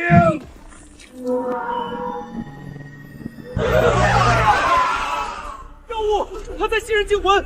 各部勇士，快逃！谁敢退半步，杀无赦！仪式继续。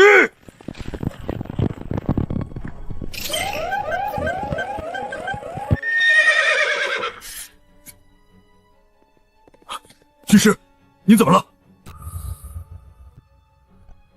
那面镜子的能量失控了，突厥可汗一定在强行开启通道。军师，前方至号急报，翻过这片戈壁就是突厥王庭，王庭内火光冲天，自有内乱。传令全军，丢弃所有辎重粮草，全速前进。军师，您的身体撑不住的。没时间了，通道一旦打开，后果不堪设想。神迹营开路，左小前，随我踏平突厥王庭，杀！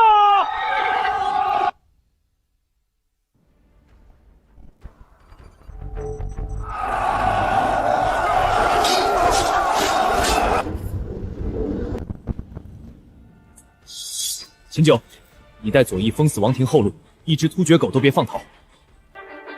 神迹营随我直捣祭天高台，遵命。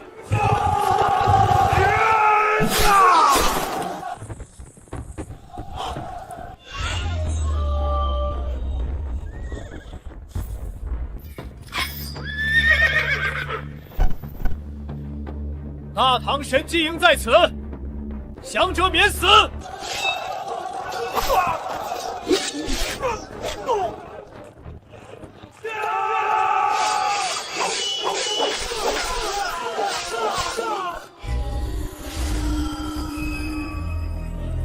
大汗，唐军杀进来了，外围营帐全毁了，一群废物，给我挡住他们！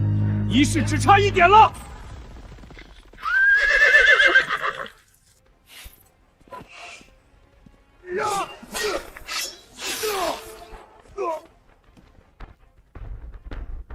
你的长生天救不了你，把镜子交出来！晚了，哈哈哈哈！你这南蛮人根本不懂什么是真正的神力。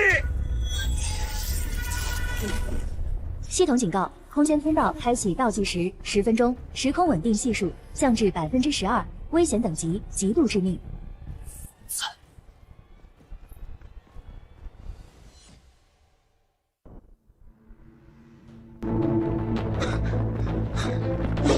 死守大汗！神力，这就是长生天的神力！老实点！没用了，神门已开，你们这些南蛮子全得陪葬！军师，你流血了，扎不碎，砍不烂，铜镜的通道在抽取我的生命本源当燃料。全军撤下高台，退避300步！快！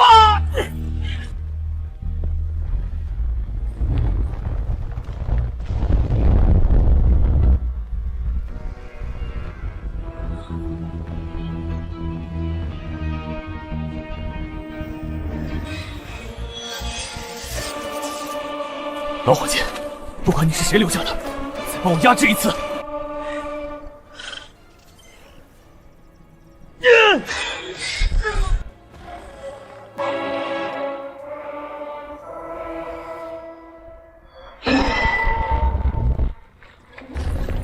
来不及了。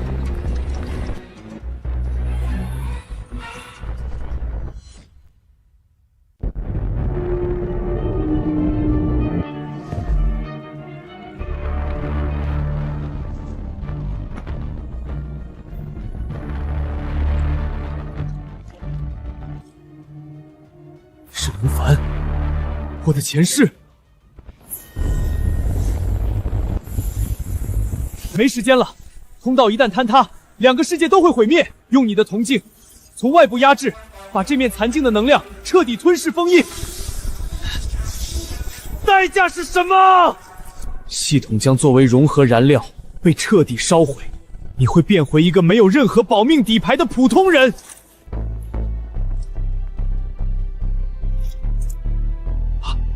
那半透明的人是谁？怎么和军师长得一样？军师有令，死也不准靠近。警告：检测到致命融合请求，执行操作，系统将永久关闭，是否确认？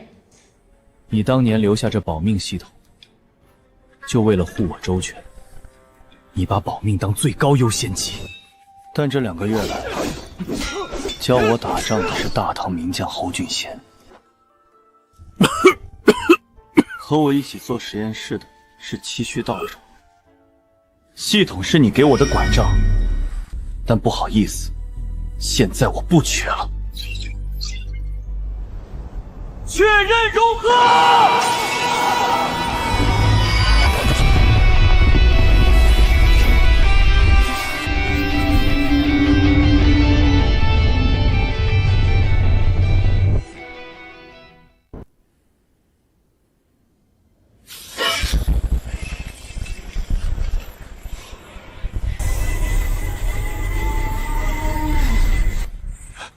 军师，将军，军师下了死命，谁也不许靠近。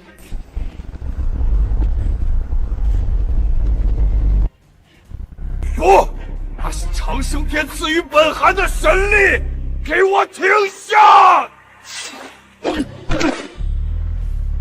给我疯！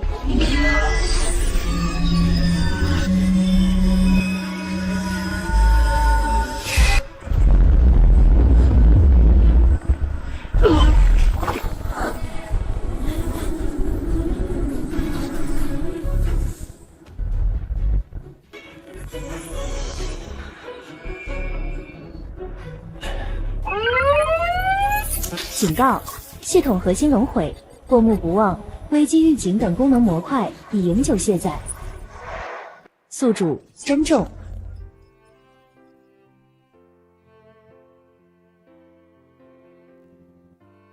替我跟他说句对不起，让他等了20年。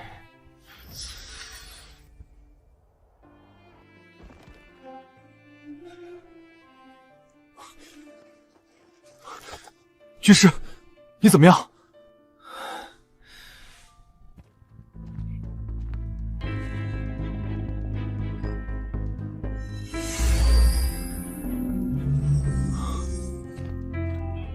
这是大唐全图，这些经典标记的是何处？不知道，可能这才是真正的底牌。好的霸业全毁了，长生天抛弃了突厥。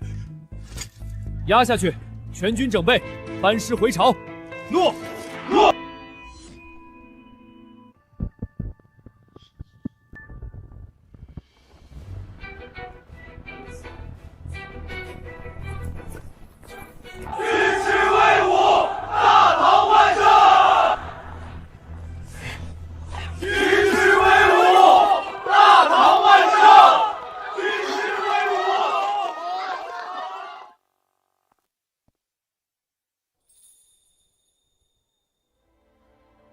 你出征前说会毫发无伤，如今这般模样，可这是欺君。换大唐100年太平，这点伤是臣赚了。这笔账朕记下了，以后没有朕的旨意，你不许死，必须给朕活着回来。臣遵旨。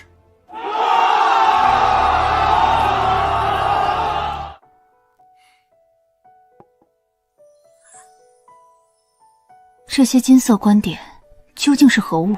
臣尚未查清，但有件事，臣必须现在向教陛禀明。在突厥王庭残镜碎裂之时，臣看到了林凡。他的一缕残魂被困在残镜中20年，他耗尽最后力量帮臣封印，彻底消散。他让臣给您带句话，他说：“对不起，让你等了20年。”欠了朕20年，一句对不起就想2清，没良心！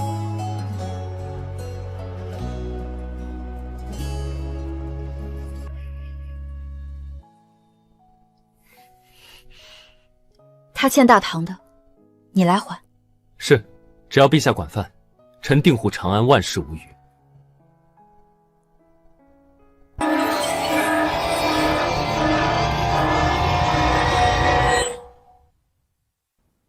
如今神机营、火药坊皆归他手，他还擒获了突厥可汗，风头无两。再任由他做大，朝堂哪还有我世家的立足之地？陛下待他本就异于常人，若有朝一日让他入了后宫，大唐江山岂不成了他临凡的囊中物？郑大人慎言，对付此人何须硬碰？我等不如联名上书，奏请陛下封他为异姓王。封王？让他与天子平起平坐？卢大人难道不知捧杀之理？大唐礼制，异姓封王便与天子同宗同列。一旦封王，他与陛下在礼法上便绝无结为连理的可能。明升暗降，断其后路，好一招釜底抽薪。明日早朝，老夫便做个恶人，替周大人铺路。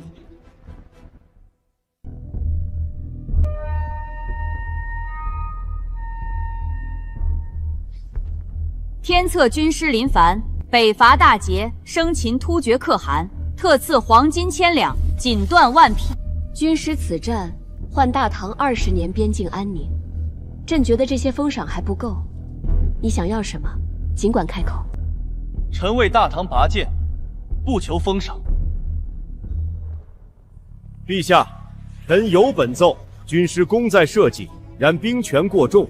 如今外患已平，为安朝野之心，臣恳请陛下收回神机营兵符，让军师安心休养。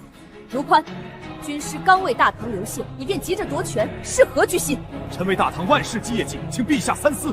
陛下息怒，卢大人此言确有含功臣心之心。军师功盖天下，臣以为当加封军师为晋国王，世袭罔地，方显陛下恩威。一顶异姓王的帽子，就想在礼法上彻底毒死我和妻儿的可能。关了世家这算盘，打得可真响。封王之后，林居师便是大唐最尊贵的异姓宗亲，与国同修，子孙永享荣华。周大人好算计。军师大人，即便臣等有私心，但道理不假。您一人独揽军政，难道就不怕有朝一日步裴彦真后尘吗？放肆！你竟拿军师比裴彦真？裴彦真通敌叛国，军师却替朕血战突厥。陛下，臣并非比较二人品行。再者，即便今日军师忠心耿耿，谁又能保证他军师不会有此野心？臣是为陛下的千秋着想。他听进去了，不对，感情最经不起猜忌，有关分明是在离间。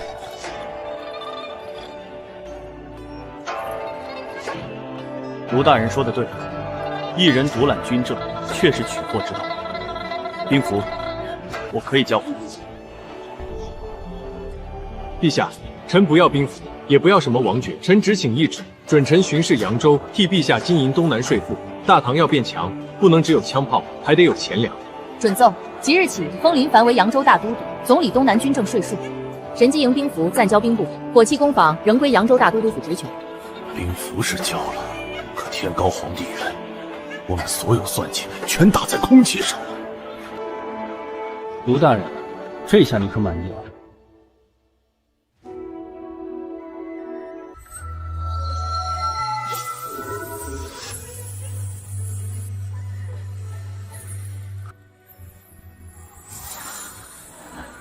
东海彭山，地下30丈，有矿脉，断不可落入外族之手。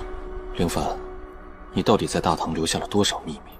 此番去扬州，正好出海探探。我与妻儿若一直在神都，关系难免不受朝政影响，不如提前出海寻一退路。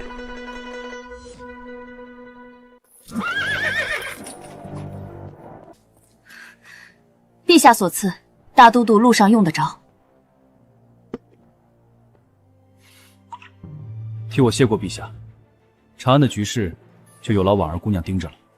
大都督放心，倒是扬州水深，盐商海商盘根错节，那些个世家大族都是一群活祖宗。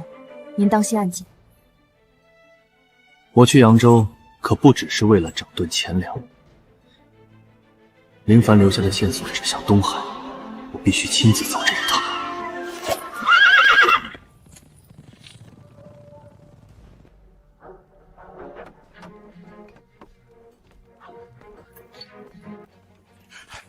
大都督，您可算来了！您瞧这千辆大船，用的是上等铁木，保管您满意。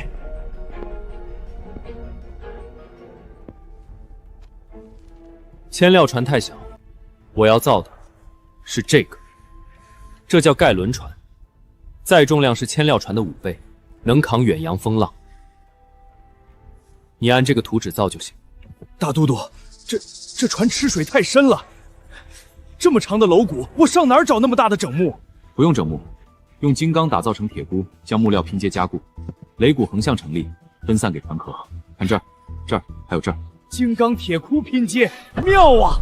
小人造了一辈子船，怎么就没想到这招？这艘船，我要能载200精甲，配12门火炮，给你1个月，能不能下水？大都督放心，拼了这条老命也给您造出来。都停手！改图纸，换大料！大都督，咱们造这么大的战船，这是要打哪儿去啊？出海。出海？东海深处有座岛，地下埋着一样东西，若是落入外族手里，大唐的100年基业瞬间便会灰飞烟灭。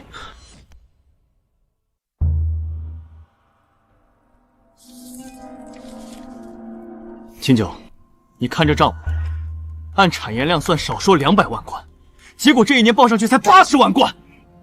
大都督是觉得有人吃了中间的差价？不止吃差价，我怀疑扬州的盐商和本地官员早就勾结到一起了。周安那个长史，昨日接风宴满脸堆笑，背后不知道瞒了咱们多少事。你留在扬州这边，替我盯着周安，等船造好了，我就带几个人出海。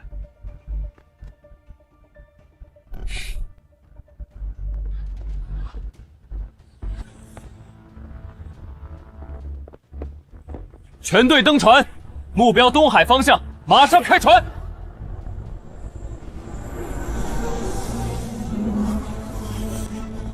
大都督，前方海域不太对劲，跑了15年海，从来没见过这种雾。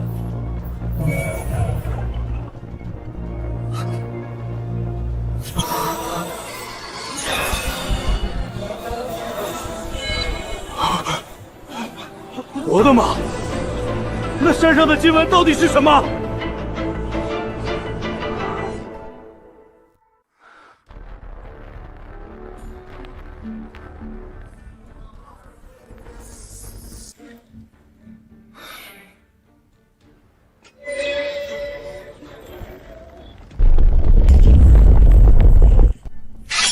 大都督小心，里面不知有何机关。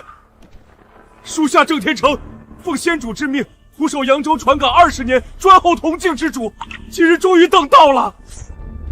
先主，你说的是林凡？20年前，老主公将这座岛的位置和船务图纸交给属下，让属下在沿海港市扎根，等一个拿着铜镜的人出现。他说，那个人会完成他没做完的事。他还说了什么？先主说，岛下30尺，埋着能让大唐称霸100年的东西。先主称这东西为黑金，说它能燃烧，能炼制出比木炭猛烈100倍的燃料。黑金？难道是石油？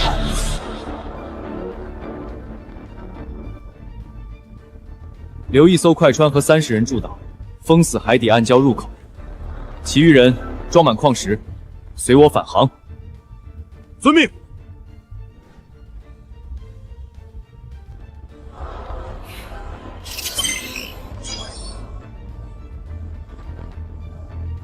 林凡，既然把饭都喂到我嘴边了，那我就替你完成你的布局。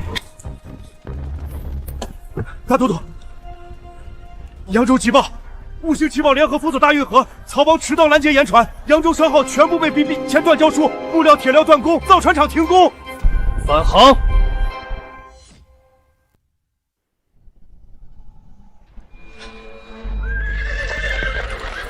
大都督出海游玩可尽兴了？今日怎么有空来运河赏景？把铁链撤了，这堵着入口的连船是怎么回事？大都督，五姓七教联合下了禁令，凡与大都督府合作的商号都不出5大商路。这条运河一直是他们几家说了算。大都督，把这帮狗东西全砍了吧，让末将动手。杀了他们，正好递给五姓七王这擅杀良民的把柄，卡死江南的盐铁。他们以为锁住运河就行。回去告诉你背后的主子，大运河走不了，本都走海路就是。他们锁得住运河，还能锁住汪洋大海不成？海路，大都督莫不是得了失心疯吧？出海的船全是打鱼的，怎么拉货？那就不劳你主子多费心。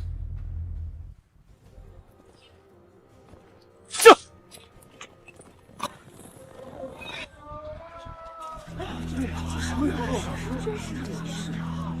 即日起，凡经扬州海路翻越海盐者，免除3年关税。大都督府提供海船护航，分文不缺。这么好，免除3年的关税。可武大家族刚下了禁令，谁敢跟大都督走，被武家盯上，以后在江南就别想做买卖了。从今日起，严厉对半分，谁愿随本都走海路，3年之内，本都保你们赚的银子比跟着武大家族10年还多。大都督，草民信你。草民那破渔船虽小，装5筐盐也是能装的。好，额外免1年的赋税，给你这第一个入伙的。秦九，登记造册。我也来，我也来。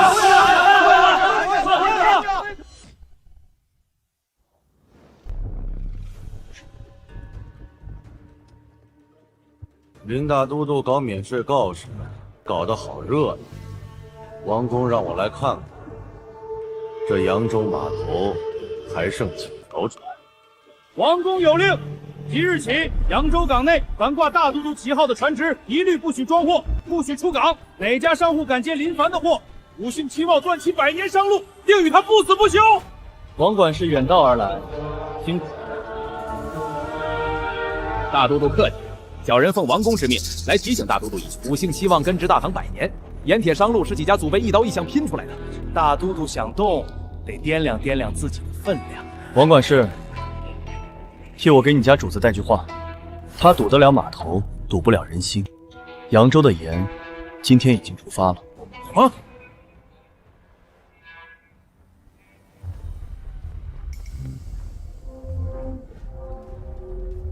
王管事，江口没动静，1条船都没出去。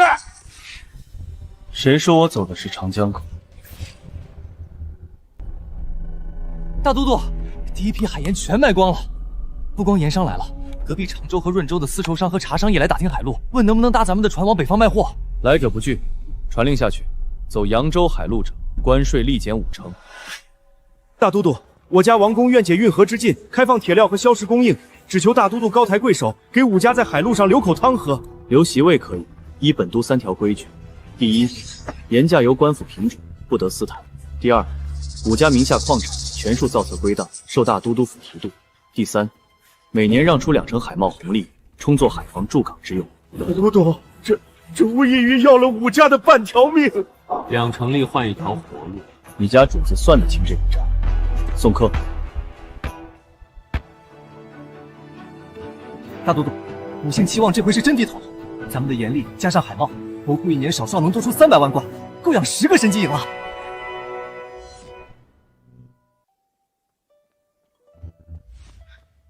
陛下怎会在此？那长安的朝局谁来坐镇？有婉儿盯着呢。朕若不亲自来看看，怎知大都督是不是在扬州乐不思蜀了？微服出巡，未免太闲。我带了8个暗卫呢，放心，没人认出朕。再说朕这帮打扮，不过是个寻常商妇罢了。寻常商妇若有这帮倾国之姿，只怕这扬州城的门槛都要被踏破了。油嘴滑舌，带朕去看看你的船。这就是你造的船，比长安城的宫殿还大。以后会造更大的，这条船能载200人，能横渡东海，再安然返回。朕这辈子都没出过关中，没想到天下这么大，海这么宽。你想不想去看看海的那边是什么？我在东海找到了一座岛，岛上有矿有淡水，能助人。等大唐根基彻底稳固，海路通畅，军队强盛，百姓富足，我想带你去那座岛，不管朝政，就我和你看日出日落。你是希望朕还政于李唐？与其等别人夺，不如自己选个时机，体面的交换。趁你还年轻，趁大唐还在上升期，留下一个盛世之名。樊郎，后世史书中我的结局是不是并不好？世家有世家的立场，可百姓都知道你为他们谋的公平与盛世。别怕，我来了就会帮你改变那个结局。其实朕从登基那天起就知道会有这么一天，但朕就是要让大唐不再受外族欺扰，商路通达四海，百姓安居乐业。我都知道，如今海运之路已经打通，铁矿、煤矿在手，火器也能量产了。从马斯罗需求层级分析，只要再提供更多阶层跃升的通道，这届百姓算是极幸福的。马斯什么罗？是樊郎那个时代的东西。对啊，以后有的是机会，我们慢慢聊。